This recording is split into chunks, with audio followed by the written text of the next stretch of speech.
3 días antes de que privilegiados miembros del colectivo Con Mis Hijos No Te Metas lleguen inexplicablemente hasta la prohibida para toda protesta Plaza Bolívar, ubicada dentro de los recintos del Congreso, sin que a nadie de seguridad se le mueva un pelo. El ministro y el general han dado instrucciones para que se libere a Abancay. Acaba de dar la orden el ministro a través del general Lavalle, sí. Está autorizado, yo no sé, la autorización la dio el Congreso, yo no soy parte del Consejo Directivo, pero lo que nunca esperaba la policía es esta acudida. Este es un precedente, ahora van a querer hacer manifestaciones acá. ¿Qué quieres que te diga? Fue otro quien visitó el Parlamento.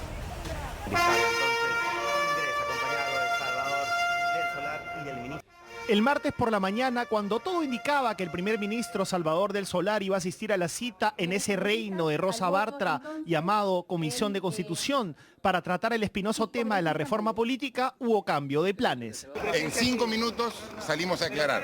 Por favor, en 5 minutos. Sorprendiendo a todos, el presidente y el primer ministro acudieron al Congreso para dejar una carta en la que anunciaban su inasistencia a tal cita. No aceptaban el desaire de la comisión, la misma que el jueves pasado había archivado de manera exprés el proyecto del Ejecutivo que proponía que sea la Corte Suprema la que resuelva los casos de inmunidad parlamentaria. Que estén a favor de archivar este dictamen tienen que levantar la mano. Si es que quedamos algo el día miércoles, la semana pasada, y en menos de 24 horas, el primer proyecto se va al archivo sin discusión. Quedaron que iba a aprobarlo, quedaron que iba a aprobarse esta reforma. Esta es la posición. Muchas gracias. Gracias. Yo creo que es una propuesta importante. Puede uno estar de acuerdo o en desacuerdo. Lo que no se puede hacer es archivar una propuesta como esa y no presentar inmediatamente una propuesta. ¿Fue una afrenta eso? Mira, yo no sé, yo creo que fue un poco peculiar la manera como se hizo, porque normalmente en un tema así, lo que la comisión hace es presentar un texto sustitutorio, un texto alternativo. Es un gesto raro del presidente, ¿no? Presentarse en el Congreso por ese tema, si bien lo ha hecho justamente con el tema que más irrita a las personas, que es la inmunidad parlamentaria. De todo ese paquete de reformas hay unas que son, pues, yo diría hasta más importantes que la inmunidad, pero no van a despertar esa sensación. La verdad que ver lo que veo, yo estoy muy sorprendido. Yo quisiera que el diálogo se retomara, seguir viendo los temas que han sido presentados por el presidente de la República y debatirlo, pero debatirlo democráticamente. Es una decisión innecesaria del presidente el haber ido a confrontar una vez más al Congreso. Este era el segundo capítulo de la segunda temporada de esta guerra de tronos entre el Ejecutivo y el Legislativo, que pareciera no tiene capítulo final a la vista, pues la semana antepasada y el Premier y Rosa Bartra habían tenido su pugilato verbal. El invierno estaba llegando. El Premier está mintiéndole a todo el país. Trabajen en la dirección que los peruanos necesitamos. Está mintiendo o está mal informado. No en la dirección contraria. O el libreto que le han escrito ha cambiado de escritor. Ya estamos todos cansados de eso. Es una película que ya se ha visto varias veces, pero creo que en el momento en que se da y la forma los antecedentes de esto, es una pelea que le van a poner las élites mucho dramatismo, pero no creo que el público acompañe a los peleadores, ¿no? En esta ocasión. No creo que despierte grandes entusiasmos de esta pelea. El fantasma de plantear la cuestión de confianza como un caminante de la noche volvió a penar por los pasos perdidos del Congreso. El gobierno no ha planteado ninguna cuestión de confianza. No estamos en pie de guerra. Y sin embargo, sí hay una cuestión de confianza sobre la mesa. Se trata simplemente de defender los fueros del Parlamento. No queremos más impunidad dentro del Congreso, no queremos más impunidad en la política.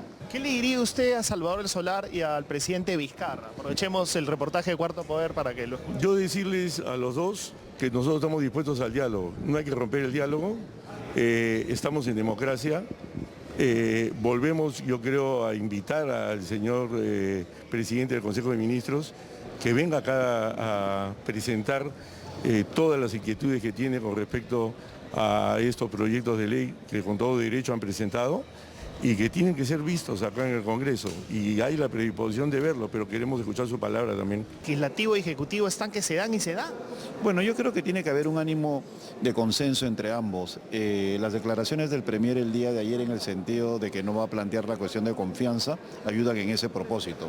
Lo que hubo fue un desconcierto inicial como consecuencia de la visita del presidente, que inclusive originó un rumor de pronunciamiento en horas de la noche, un mensaje a la nación en el cual podría anunciar una cuestión de confianza. Es por eso que los parlamentarios reaccionamos convocando a los voceros.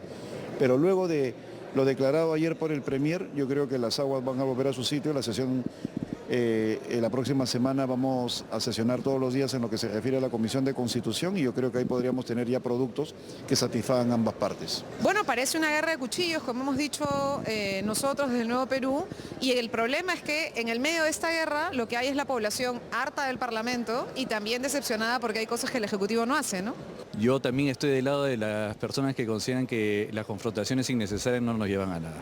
Yo la verdad es que yo sí he visto acá una actitud de cambio respecto del Parlamento y invitaría a que esa actitud sea también reflejada en el Ejecutivo. Pero el viernes la hoy ministra de la Mujer, Gloria Montenegro, desde provincia y con humor, aportó su cuota de pólvora. ¿Se debe cerrar el Congreso, ministra? Yo ya lo hubiese cerrado. Ministra, la acabamos de escuchar diciendo que si por usted fuera del Congreso, ¿qué pasó? Traduzco lo que quiere toda la ciudadanía. Sin embargo, como siempre se los he manifestado, respetaremos la Constitución, seguiremos pidiendo diálogo, mayor debate y llegar lo antes posible. ¿Pero le han llamado la atención o no? Yo espero que se entienda la posición y cada una de las declaraciones, y no solamente la parte declarada. Por mejor para el Perú, en 2 años que quedan, es que nos pongamos a trabajar de manera conjunta. Sin cerrar el Congreso. Sin cerrar el Congreso. Coincidencia rara, una hora después de la visita de Vizcarra al Parlamento, la congresista Aramayo presentó un proyecto de ley con precisiones a la no reelección presidencial. Busca que el mandatario en funciones no tenga ninguna posibilidad de sacarle la vuelta a la ley. No es un proyecto discordante, no es un proyecto que lo golpea, no es un proyecto que tenga un ánimo de confrontación. Porque si ha ejercido la presidencia, entonces lo lógico es que en el siguiente periodo no pueda reelegirse. Una ley directamente con nombre propio, ¿no? A Martín Vizcarra. La coyuntura se da, la coyuntura se da para Martín Vizcarra, obviamente. La respuesta de Vizcarra desde el Cusco el jueves no se hizo esperar. El juego de tronos continuaba. El 23 de marzo del año pasado, 2018, una de mis primeras decisiones que tomé, no ir a la reelección para el 2021. Yo soy una persona de palabra. Así que, y les pido, si quieren sacar una ley con nombre propio que diga que Martín Vizcarra no puede postular a la reelección 2020, que lo haga, porque esa decisión ya la tomé hace más de un año. Así que, tranquilo. Yo he escuchado a la congresista Aramayo decir que su proyecto venía desde antes.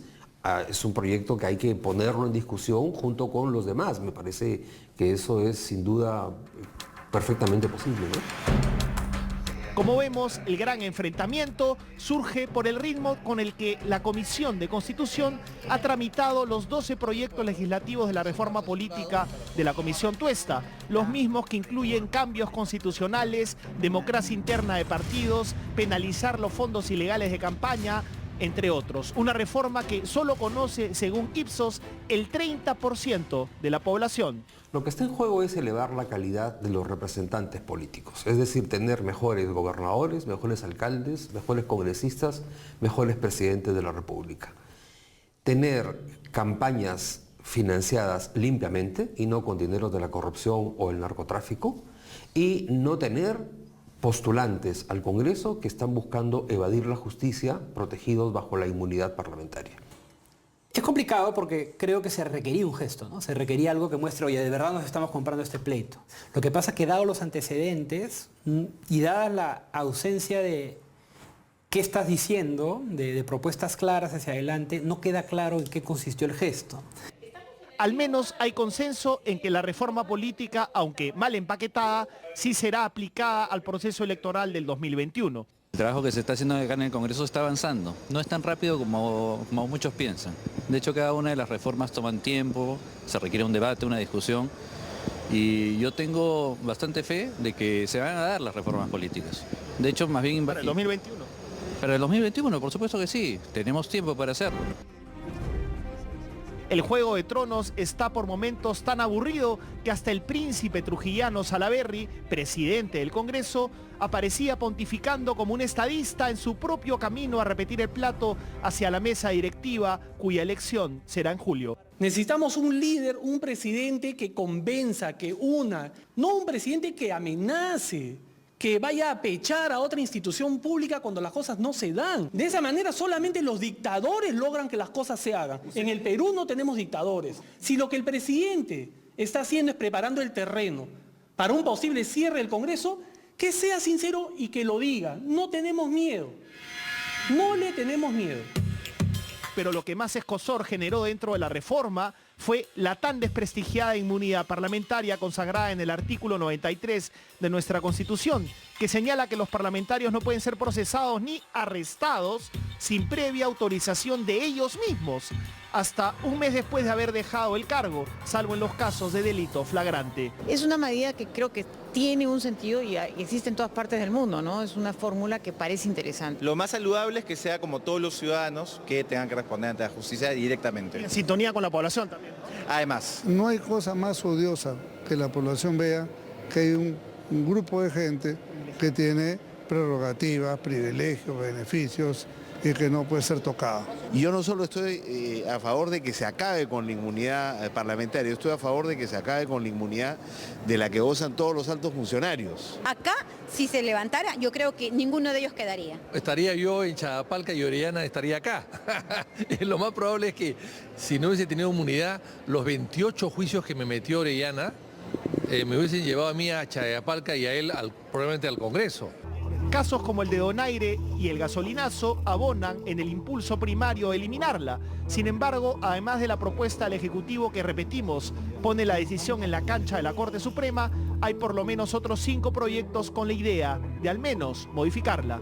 ¿Cuál sería entonces la propuesta sobre modificar la inmunidad parlamentaria que tendrá más acogida entre quienes cortan el jamón? Sobre usted recae esta imagen, injusta o no, de haber protegido, blindado al general Donaire. No, yo no he protegido ni al general Donaire ni a nadie. Nosotros acá lo que hemos hecho es que se respete lo que hoy está dispuesto en el Perú. Un congresista que sea elegido, estamos hablando hacia el futuro también, y que tenga un proceso con el cual llega al Congreso y que al final es condenado, no debería tener inmunidad. ¿Tipo Donaire? Sí, pues. El día de hoy es probable que se presenten nuevos proyectos de ley que traten de reunir algún tipo de condicionamiento, de exigencias que está planteando el Ejecutivo. Por lo pronto la inmunidad de arresto se pierde. Sí me pongo a pensar sobre, por ejemplo, el caso de García Belaúnde, de García Belaúnde, en donde... Donaire, que son dos extremos. Son dos extremos. Entonces, ¿cuál es la conclusión? Lo que sí es cierto es que la inmunidad parlamentaria no puede mantenerse tal cual está ahora. Tiene que reformarse. ¿Por qué? Porque en muchos casos está siendo utilizada para escapar de la justicia. Lo hemos visto con Donaire, ¿no? Lo hemos visto con Donaire, lo vimos antes con Benicio Ríos, sí, etcétera, lo hemos comentado varias veces. No puede mantenerse tal y como está. ¿Será posible un diálogo real entre los poderes del Estado y las fuerzas políticas que lo componen? ¿Entre los tronos? ¿Es un sueño, una utopía, una ilusión? El próximo gobierno, y eso está en la reforma política, necesita mucha más claridad en la relación ejecutivo-legislativo. Porque así como están las cosas ahora, se pueden dar interpretaciones contradictorias y no hay quien decida entre ellas. Como vemos, la reforma política no debe ser una manzana de discordia. No es la panacea, pero sí es necesaria. Ojalá que nuestros políticos estén a la altura, pero tal vez en este absurdo juego de tronos aquello es mucho pedir. Por lo pronto, los únicos que tienen una llegada especial al Congreso, más aún que el propio Vizcarra, a su otrora inexpugnable Plaza Bolívar, son los audaces y privilegiados miembros del colectivo Con mis hijos no te metas. Pero ese es otro juego de tronos.